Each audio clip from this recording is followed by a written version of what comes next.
पहले मर जाती और बिल्कुल भूली बिसरी चीज बन जाती। ए मरियम, तुमने सच में एक बहुत ही शर्मनाक हरकत की है। ए हारून की बहन, तुम्हारा बाप कोई बदकिरदार आदमी नहीं था और तुम्हारी माँ भी नापाक दामन नहीं थी। एक पाक मासूम औरत और उसके गिर्द एक मजमा जो उस पर तोहमतें फेंक रहा है, मरियम अलैहिस्सलाम। जब लोगों ने सोचा कि अब इसके पास कहने को कुछ नहीं, तब एक आवाज उठी सबसे हैरत अंगेज जगह से। उसने ऐसा बोला कि हर शक, हर इल्जाम खामोश हो गया। मैं यकीनन अल्लाह का बंदा हूँ। उसने मुझे किताब दी है और मुझे नबी बनाया है। हाँ, जिसने ये कहा वो मरियम अलैहिस्सलाम का अपना बच्चा था, नबी ईसा अलैहिस्सलाम, जो अभी पलने में थे। लेकिन इस मौजज़े से पहले जो वाक़या हुआ वो एक दिन से शुरू होता है, जब मरियम अलैहिस्सलाम अकेली इबादतगाह में थी। जिब्रील अलैहिस्सलाम जो पैगाम लेकर आए, उसने इंसानी तारीख का रुख बदल दिया। वो औरत जिसे अल्लाह ने चुना और तमाम औरतों पर बुलंद किया। ये कहानी है मरियम अलैहिस्सलाम की। और अब अगर आप तैयार हैं तो चलिए वक्त में पीछे चलते हैं, कदीम यरूशलेम की पुरानी गलियों में, वो शहर जहां बहुत से अंबिया चले। हम मिलते हैं एक हैरत अंगेज औरत से, हन्ना, जो मरियम अलैहिस्सलाम की वालिदा है। हन्ना एक ऐसी औरत थी जो हमेशा दुआ करती, हमेशा अपने रब को याद रखती। उनके शौहर इमरान एक मुअज़्ज़ज़ आदमी थे, अमानतदारी, सच्चाई और गहरी समझ के लिए मशहूर। हन्ना और इमरान यरूशलेम के दिल में एक सादा और पुरसुकून घर में रहते थे। लेकिन इस पुरसुकून घर में हर गुजरते दिन के साथ एक खालीपन बढ़ता जा रहा था। एक खुशी भरी मुस्कुराहट, एक आवाज जो पूरे घर को रोशन कर दे, एक बच्चे की बोली। हाँ, हन्ना को माँ बनने की खुशी नसीब नहीं हुई थी। बस एक ही दुआ उनके दिल में बार बार गूंजती थी, काश मुझे एक औलाद मिल जाए। ये तमाम सालों से उनके अंदर थी, ऐसा बोझ जो हर दुआ में उनकी आंखों से आंसू बनकर गिरता। एक दिन जब हन्ना बैतुल मकदिस के सहन में दरख्त की छांव में बैठे थे, उनकी नजर छत के नीचे परिंदे के घोंसले पर गई। एक माँ परिंदा बार बार उड़कर आती और अपने छोटे छोटे बच्चों को प्यार से दाना खिलाती। ये मंजर देखकर हन्ना के दिल में एक नरम सी कसक उठी। उन्होंने परिंदे को देखा, फिर अपने आप को, और फिर सोचा मैं कभी माँ नहीं बनी। हन्ना के दिल का खालीपन और भी गहरा हो गया। उनकी तमन्ना इतनी बढ़ गई कि आंखों से आंसू बहने लगे, जैसे वो उस लम्हे अपने दर्द के साथ अल्लाह से खामोशी में दुआ कर रही हो। ऐ मेरे रब, तू मेरे दिल की इस तमन्ना को जानता है जो सालों से मेरे रूह में है। मुझे एक औलाद अता फरमा। ये इतनी सच्ची, इतने दिल से निकली हुई दुआ थी कि जिस मौजज़े का वो सालों से इंतजार कर रही थी वो वाकई हो गया। उनकी दुआ कबूल हुई और हन्ना हामला से हो गई। महीनों बाद इमरान के घर एक बरकत वाली बच्ची आने वाली थी, एक ऐसी बच्ची जो तारीख बदल देगी। और ये आम बच्ची नहीं थी, ये बच्ची पाक दामनी और हया की मिसाल बनने वाली थी। जब हन्ना को पता चला कि वो हामला से है, उनकी खुशी लफ्जों से बयान नहीं हो सकी और सबसे पहले उन्होंने अपने रब की तरफ रुजू किया। इस बार उन्होंने शुक्र और इताअत के साथ हाथ उठाए। ये एक वादा था, अपनी सबसे कीमती नेमत को पैदा होने से पहले ही अपने रब के लिए वक्फ कर देना। ऐ मेरे रब, मैं अपने पेट में जो कुछ है उसे पूरी तरह तेरी खिदमत के लिए वक्फ करती हूँ। तू इसे मुझसे कबूल फरमा। बेशक तू ही सब कुछ सुनने वाला, सब कुछ जानने वाला है। उन दिनों में एक माँ का सबसे बड़ा वादा ये होता था कि वो अपनी औलाद को रब की खिदमत के लिए वक्फ कर दे। ये इतनी बड़ी कुर्बानी थी कि हर कोई हिम्मत नहीं करता, क्योंकि फिर वो बच्चा दुनिया के कामों से अलग होकर सारी जिंदगी इबादतगाह की खिदमत में गुजार देता। हन्ना की दुआ एक बड़ी कुर्बानी का वादा थी। जब उन्होंने अपनी औलाद को इबादतगाह में परवरिश के लिए वक्फ किया तो वो सिर्फ वादा नहीं कर रही थी, वो माँ बनने के अनमोल लम्हे भी कुर्बान कर रही थी। अपनी औलाद को खुद पालना, उसे सीने से लगाना, उसकी मीठी खुशबू महसूस करना, क्या ये माँ के लिए आसान होता है? बिल्कुल नहीं। माँ की ममता बहुत गहरी होती है। इसलिए हन्ना के दिल के अंदर भी एक तूफान था। वो चाहती थी कि अपनी औलाद को सीने से लगा कर रखे और कभी नजरों से दूर न करे। लेकिन उनके दिल में एक हकीकत भी थी, मैं ना रहूं तब भी उसका रब हमेशा रहेगा। हन्ना का तवक्कुल अल्लाह पर ऐसा ही था। और अब उनके बच्चे से मुलाकात का वक्त करीब आ रहा था। उनका दिल ज्यादा तेज धड़कने लगा। वो बेचैनी से उस दिन का इंतजार करती रही जब बच्चा पैदा हो और वो उसे अपने रब के लिए वक्फ कर दे। कभी रात को वो अपने बच्चे के लिए दुआ करती, बैतुल मकदिस की तरफ देखती और सोचती, जब मेरा बच्चा यहाँ खिदमत करेगा तो कैसा होगा। और उन्हीं दिनों हन्ना पर एक और आजमाइश आई। उनके शौहर इमरान का इंतकाल हो गया। अब वो साथ नहीं थे। अब उनके पास कोई हमसफर नहीं था, वो तन्हा हो गई। हाँ, मरियम अलैहिस्सलाम यतीम पैदा होने वाली थी और ये तन्हाई सिर्फ शुरुआत थी। फिर वो लम्हा आया जिसका हन्ना सालों से इंतजार कर रही थी। उनका बच्चा पैदा हुआ और आखिर वो उनकी गोद में था। लेकिन हन्ना हैरान भी थी और उदास भी। उनकी आंखों से आंसू निकले क्योंकि जो उन्होंने कभी सोचा भी नहीं था वो हो गया। वो बेटा मांग रही थी लेकिन उनकी गोद में बेटी थी। उन दिनों बैतुल मक़दिस की खिदमत सिर्फ मर्दों के लिए होती थी, इसलिए जब हन्ना ने बेटा मांगा तो वो बेटा टेंपल में रहकर अल्लाह की खिदमत करता। एक लम्हे को उनका दिल दुख गया, लेकिन उन्होंने अल्लाह के फैसले पर पूरा भरोसा किया क्योंकि वो जानते थे अल्लाह का प्लान मेरे प्लान से बहुत बड़ा है। मैं अपनी पसंद की चीज मांग रही हूँ, लेकिन देना अल्लाह ने अपनी हिकमत से है। ऊपर से देखें तो लगता है दुआ कबूल नहीं हुई, लेकिन हकीकत में दुआ कबूल हुई और इससे भी बेहतर तरीके से। मरियम अलैहिस्सलाम सिर्फ एक बेटी नहीं थी, वो ऐसी औरत बनने वाली थी जो इंसान के लिए मिसाल हो, एक दौर को बदल दे और एक रसूल की माँ बने। इसीलिए एक इस्लामी आलिम बेदुइज़ ज़माम ने कहा, कोई बेटा मांगता है और अल्लाह उसे मरियम जैसी बेटी अता करता है, इससे ये नहीं कहना चाहिए कि दुआ कबूल नहीं हुई, बल्कि ये कहना चाहिए कि दुआ बेहतर तरीके से कबूल हुई। हन्ना ने अपनी उम्र और हालात के बावजूद अपनी बेटी को प्यार दिया। उन्होंने पूरी कोशिश की कि मरियम अलैहिस्सलाम को बाप की कमी महसूस ना होने दी और मरियम बगैर जाने अपनी एक अनोखी किस्मत की तरफ बढ़ रही थी। महीने गुजरे, अब वक्त करीब था। हन्ना को अपने रब से किया हुआ वादा पूरा करना था। वो अपनी छोटी सी बेटी को लेकर बैतुल मक़दिस की तरफ चल पड़ी। जब वो बैतुल मक़दिस पहुंचे, यहूदी उलमा हैरान होकर जमा होने लगे। उस दिन तक सिर्फ लड़के टेंपल में खिदमत के लिए कबूल होते थे। किसी ने सोचा भी नहीं था कि एक लड़की का यहाँ मकाम हो सकता है। ये कभी नहीं हुआ। एक लड़की यहाँ खिदमत नहीं कर सकती। लेकिन इस बार मामला मुख्तलिफ था। मरियम को सीधा अल्लाह के लिए वक्फ किया गया था। वो एक शरीफ और पाक खानदान से थी जो टेंपल की खिदमत के लिए मशहूर था। इसलिए उलमा को ऐसा फैसला करना पड़ा जो रिवायत से हट कर था, और यूं मरियम को टेंपल में कबूल कर लिया गया। जब अल्लाह अपने बंदे के लिए एक खास रास्ता बना दे तो कोई चीज रुकावट नहीं बन सकती। लेकिन अब सवाल ये था, मरियम अलैहिस्सलाम की परवरिश कौन करेगा, कौन उसका ख्याल रखेगा। वो छोटी सी बच्ची थी, उन्हें देखभाल चाहिए थी। उनके वालिद इमरान इतने मुअज़्ज़ज़ आदमी थे कि बहुत से उलमा चाहते थे कि उन्हें इमरान की बेटी की कफालत का शर्फ मिले। तो रहनुमाओं ने एक अलग तरीके से फैसला किया, जिसका कलम पानी पर तैरता रहेगा वही जिम्मेदार होगा। उन्होंने अपने कलम पानी के हौज में डाले। एक एक करके सबके कलम डूब गए, लेकिन एक कलम तैरता रहा, और वो कलम था नबी ज़करिया अलैहिस्सलाम का। तो तय हो गया कि मरियम अलैहिस्सलाम की जिम्मेदारी नबी ज़करिया को दी जाएगी। नबी ज़करिया अलैहिस्सलाम ने इस छोटी सी बरकत वाली जिम्मेदारी को रहमत और शफकत से कबूल किया। ये नेक नबी खुद भी औलाद की तमन्ना रखते थे और अब बहुत बुजुर्ग हो चुके थे। उनके लिए ये जिम्मेदारी एक तसल्ली भी थी।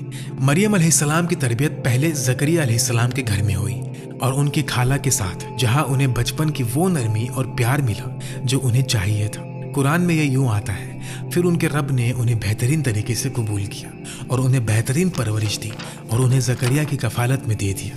वक्त गुजरता गया। मरियम एक अजीब सुकून और चेहरे पर नूर के साथ बढ़ती चली गई। वो छोटी बच्ची जब बढ़ती तो उसके चेहरे पर सिर्फ मासूमियत नहीं बल्कि एक गहराई और पक्की सोच नजर आती थी जो आम बच्चों में नहीं होती। फिर जब वो टेंपल की खिदमत के काबिल हो गई, ज़करिया अलैहिस्सलाम उन्हें उस मुकद्दस मकाम पर ले गए जहां वो अपनी बाकी की जिंदगी गुजारने वाली थी। उसके बाद मरियम अलैहिस्सलाम की जिंदगी इबादत में गुजरने लगी। अपने खास कमरे में वो अल्लाह की बंदगी, दुआ और जिक्र में अपना वक्त भर देती और अल्लाह ने उन्हें अपनी मदद से कभी महरूम नहीं रखा। जब भी ज़करिया अलैहिस्सलाम उनके कमरे में जाते, वो उनके पास ताज़ा फल देखते, ऐसे फल जो उस मौसम में होते ही नहीं थे। हैरान होकर उन्होंने पूछा, ऐ मरियम, ये फल तुम्हारे पास कहाँ से आए? और मरियम का जवाब हमेशा अपने रब पर वैसे ही तवक्कुल के साथ होता, ये अल्लाह की तरफ से है। बेशक अल्लाह जिसे चाहे बेहिसाब रिस्क देता है। ज़करिया अलैहिस्सलाम हैरत से ये सब देखते और समझ जाते कि अल्लाह इस लड़की को आगे किसी बड़ी जिम्मेदारी के लिए तैयार कर रहा है, लेकिन उन्हें अभी मालूम नहीं था कि क्या। मरियम अलैहिस्सलाम खुद भी इन सब से बेखबर थी। वो बस अपने रब में गुम थी। कुरान में उनकी इबादत और मकाम को यूं बयान किया गया, ऐ मरियम, बेशक अल्लाह ने तुम्हें चुना, तुम्हें पाक किया और तुम्हें तमाम जहां की औरतों पर चुना। मरियम अब बड़ी हो चुकी थी और एक जवान औरत बन गई थी। एक दिन वो अपने कमरे में तन्हा हो गई, लेकिन इस बार एक अजीब चीज हो रही थी। मरियम अलैहिस्सलाम और उनके सामने एक अजनबी खड़ा था। कौन था ये जो अचानक से उनके कमरे में आ गया? दरवाजा नहीं खुला, कोई आवाज नहीं आई, लेकिन वो बिल्कुल उनके सामने खड़ा था। उस लम्हे मरियम अलैहिस्सलाम का दिल खौफ से भर गया। वक्त जैसे रुक सा गया। दिल ऐसे धड़क रहा था कि सीने से बाहर निकल आएगा। पाँव कांपने लगे। मरियम अलैहिस्सलाम ने कहा, मैं तुमसे रहमान की पनाह मांगती हूँ, अगर तुम अल्लाह से डरने वाले हो तो मुझे छोड़ दो। जवाब देने वाली आवाज इंसानी आवाज से कई ज्यादा साफ, ज्यादा पुरसुकून थी। हाँ, जो आए थे वो जिब्रील अलैहिस्सलाम थे। मैं तो तुम्हारे रब का भेजा हुआ पैगाम देने आया हूँ, तुम्हें एक पाक बेटा देने के लिए। उस लम्हे सब कुछ जम सा गया। हजार सवाल मरियम अलैहिस्सलाम के जहन से गुजरे, लेकिन सबका नतीजा एक ही सवाल था, मैं बेटा कैसे पैदा कर सकती हूँ जब किसी मर्द ने मुझे हाथ ही नहीं लगाया और मैं बदकार भी नहीं। जवाब अल्लाह की तरफ से खुशखबरी था, यूं ही होगा। तुम्हारे रब ने फरमाया, ये मेरे लिए बहुत आसान है और हम इसे लोगों के लिए निशानी और अपनी तरफ से रहमत बनाएंगे, और ये फैसला पहले ही हो चुका है। मरियम अलैहिस्सलाम घबरा गई, लेकिन उनके दिल का ईमान उनके खौफ से ज्यादा मजबूत था। वो जानती थी कि जिस रब ने ये मौजज़ा करना है वो उनकी हिफाजत का रास्ता भी बना देगा। मरियम ने खामोशी से अल्लाह के हुक्म के आगे सर झुका दिया। वो कदर पर राजी हो गई। जो बोझ मरियम के कांधों पर आया वो आसान नहीं था। सिर्फ उन जैसी बंदी ही ऐसी आजमाइश उठा सकती थी। कुरान बताता है, फिर वो उससे हामला सी हो गई और उसे लेकर दूर एक जगह चली गई। मरियम के लिए एक नई जिंदगी शुरू हो गई। न शौहर, न हमदर्द, न कोई दोस्त। वो फिर अकेली हो गई। जहन का खौफ रुक नहीं रहा था। वो साथ साथ ये भी सोच रही थी, लोगों को क्या बताऊंगी, जो भी कहेगी गलत समझा जाएगा, वो जज की जाएगी। इसलिए मरियम ने खामोशी को चुना और चल पड़ी।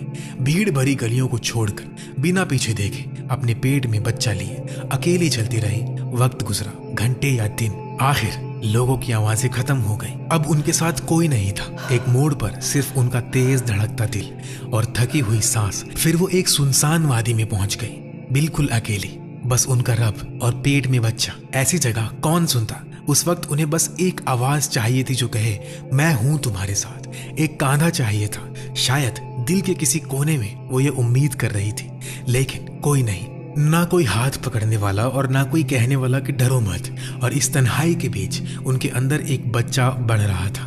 रब की अमानत, रब का मौजज़ा, लेकिन साथ ही एक बड़ी जिम्मेदारी। फिर वो दिन आया, दर्द-ए-ज़ा शुरू हो गया। बिल्कुल पास एक खजूर का दरख्त था, जैसे वो दरख्त ही उनका अकेला साथी हो। आखिरी हिम्मत से वो उसके तने से टिक गई। जिस्म कांप रहा था, दिल टूट चुका था। अब बर्दाश्त की ताकत भी नहीं रही। कई दिनों का खौफ, तन्हाई और दर्द आंसुओं में निकल आया और उन्होंने पुकार कर कहा, काश मैं इससे पहले मर जाती और बिल्कुल भूली बिसरी चीज बन जाती। ये नफरत या कोई बगावत के अल्फाज नहीं थे। ये सिर्फ तन्हाई और बेबसी की चीख थी। एक तरफ जिस्म का नाकाबिले बर्दाश्त दर्द, दूसरी तरफ रूह की गहरी तन्हाई। उस लम्हे जिंदा रहना भी बहुत भारी लग रहा था।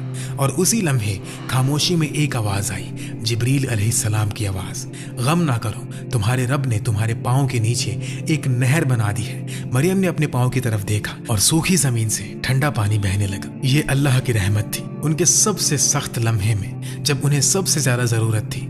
हाँ, मरियम भूली नहीं थी। ये सिर्फ पानी नहीं, ये एक निशानी थी, मैं तुम्हें भूला नहीं हूँ। फिर वो आवाज दोबारा आई, इस खजूर के दरख्त को अपनी तरफ हिलाओ, तुम पर ताजा पक्की खजूरें गिरेंगी। मरियम ने दरख्त को हिलाया और पक्की खजूरें गिरने लगी। रहमत मरियम के सामने रख दी गई। मरियम ने जान लिया, मेरा रब कभी मुझे तन्हा नहीं छोड़ता। वो हमेशा सुनता है और उसके अंधेरे लम्हे में भी वो कहता है, गम ना करो। और हकीकत ये है कि गम ना करो सिर्फ मरियम अलैहिस्सलाम के लिए नहीं था, वो हम सब के लिए था। ईसा अलैहिस्सलाम खजूर के दरख्त के नीचे पैदा हुए। कोई साथ नहीं, कोई हाथ पकड़ने वाला नहीं, लेकिन जमीन और आसमान गवाह थे। और दुनिया ने अपनी पैदाइश के बाद पहली बार ऐसी विलादत देखी जो पहले कभी नहीं हुई थी। ये आम बच्चा नहीं था, ये अल्लाह की रहमत थी। एक ऐसा मुआजिज़ा जो किसी मर्द के टच के बगैर हुआ। जो लोग नामुमकिन समझते थे वो कुन से मुमकिन हो गया। जब मरियम अलैहिस्सलाम ने उन्हें अपनी गोद में लिया, सब खामोश हो गया। पहाड़, जमीन और वादी के दरख्त मरियम के हाथ कांप रहे थे, क्योंकि वो अब माँ थी, एक नबी की माँ। कुछ देर बाद वो संभली और दोबारा चल पड़ी। अल्लाह की हिदायत से वो यरूशलेम की तरफ वापस चली। वो गलियां जहां वो इज्जत के साथ चलती थी अब इम्तिहान की गलियां बन गई। कदम बा कदम शहर के करीब आई तो फुसफुसाहट शुरू हो गई। लोगों की नजरें उन्हें घेरने लगी, हर नजर जैसे तीर बनकर उनके दिल में लगती। लेकिन मरियम अलैहिस्सलाम खामोशी से चलती रही। उन्हें चलना था, हर कदम एक इम्तिहान था। पत्थर पांव को चुभते, लेकिन सबसे ज्यादा जो चीज चुभती वो इल्जाम का बोझ था। लेकिन मरियम बोल नहीं सकती थी, क्योंकि उन पर अल्लाह का हुक्म था, अगर तुम किसी इंसान को देखो तो कह दो मैंने रहमान के लिए खामोशी की मन्नत मानी है, आज मैं किसी से बात नहीं करूंगी। हाँ, मरियम का दिल भर रहा था, लेकिन एक भी अल्फाज नहीं। वो सिर्फ अपने रब पर भरोसा करती रही। लेकिन लोग सिर्फ जो देखते हैं उसी का फैसला करते हैं, और तोहमत जब निकल जाए जहर की तरह फैल जाती है। फुसफुसाहट बढ़ती गई एक से दूसरे तक, और कभी खामोश ना हुई। हर जुमला मरियम अलैहिस्सलाम के दिल को चीर देता। तुमने क्या किया? ये किसका बच्चा है? तुम्हें शर्म नहीं आई? खामोश रहना आसान नहीं, और खामोश रहना जब आप हक पर हो वो सबसे मुश्किल होता है। मजमा की आवाज बढ़ती गई। ए मरियम, तुमने सच में एक बहुत ही शर्मनाक हरकत की है। ए हारून की बहन, तुम्हारा बाप कोई बदकिरदार आदमी नहीं था, और तुम्हारी माँ भी नापाक दामन नहीं थी। हारून अलैहिस्सलाम अपनी नेकी और इज्जत के लिए मशहूर थे, और लोग मरियम अलैहिस्सलाम को भी इसी तरह इज्जत देते थे। इतने पाक खानदान से ये बात उनके लिए समझना मुश्किल थी। लेकिन मरियम खामोश रहे। फिर उन्होंने खामोशी से अपनी गोद में बच्चे की तरफ इशारा किया। लोग हंसने लगे। हम एक छोटे से बच्चे से कैसे बात कर सकते हैं जो अभी भी पालने में है? उन्हें क्या पता था कि अब क्या होने वाला है। फिर वो लम्हा आया, सब कुछ रुक गया, खामोशी छा गई। ऐसा कुछ जो किसी ने कभी सोचा भी नहीं। मरियम की गोद में जो नया बच्चा था वो बोलने लगा, और उन्होंने ये कहा, मैं अल्लाह का बंदा हूँ। उन्होंने मुझे किताब दी और मुझे नबी बनाया, और जहाँ भी मैं रहूँ उन्होंने मुझे बरकत वाला बनाया, और मुझे नमाज और ज़कात का हुक्म दिया जब तक मैं जिंदा हूँ, और मुझे अपनी माँ के साथ नेकी करने वाला बनाया, और मुझे सरकश और नाफरमान नहीं बनाया। ये अल्लाह की तरफ से अपनी बंदी को मदद थी। एक माँ जो खामोश रही, उसकी तरफ से जवाब अल्लाह ने दिया, एक बच्चे के जरिए। ये कैसे हो सकता है? उस लम्हे लोग मरियम को देख भी नहीं पा रहे थे, क्योंकि उन्हें समझ आ गया ये बच्चे की बात खालिक की तरफ से पैगाम है। उस छोटे से जिस्म से निकली हुई बरकत वाली आवाज ने सब बदल दिया। हक वाजे हो गया। अब शक, झूठ और दिल की मैल का कोई मकाम नहीं रहा। और यूं अल्लाह की मदद मरियम अलैहिस्सलाम के पास आई। ना मरियम ने अपना दिफा किया, ना कोई गवाह आया, बल्कि बस एक बच्चा बोल उठा। लेकिन अफसोस, मुआजिजा देखने के बाद भी कुछ लोग अपनी जिद और नफरत से बाज न आए। पहली कौमों की तरह कुछ ने हक को झुठला दिया, और फिर ये इल्जाम लगाते रहे, ये तो जादू है, ये सब झूठ है। कुरान कहता है, हमने उन पर लानत की उनके कुफ्र की वजह से, और इस वजह से कि उन्होंने मरियम पर बहुत बड़ा बहतान लगाया। फिर क्या हुआ? मरियम ने अपनी जिंदगी खामोशी से गुजारी। कुरान उसकी बाद की जिंदगी के बारे में ज्यादा नहीं बताता। कभी कभी खामोशी ही बहुत कुछ कह देती है। उन्होंने कभी अपना दिफा नहीं किया, कभी एक लफ्ज से भी ये समझाने की कोशिश नहीं की, लेकिन उनकी पाक दामनी और हया सदियों तक ज़बान ज़द रही। उनका नाम सब्र, इताअत और पाक दामनी की निशानी बन गई।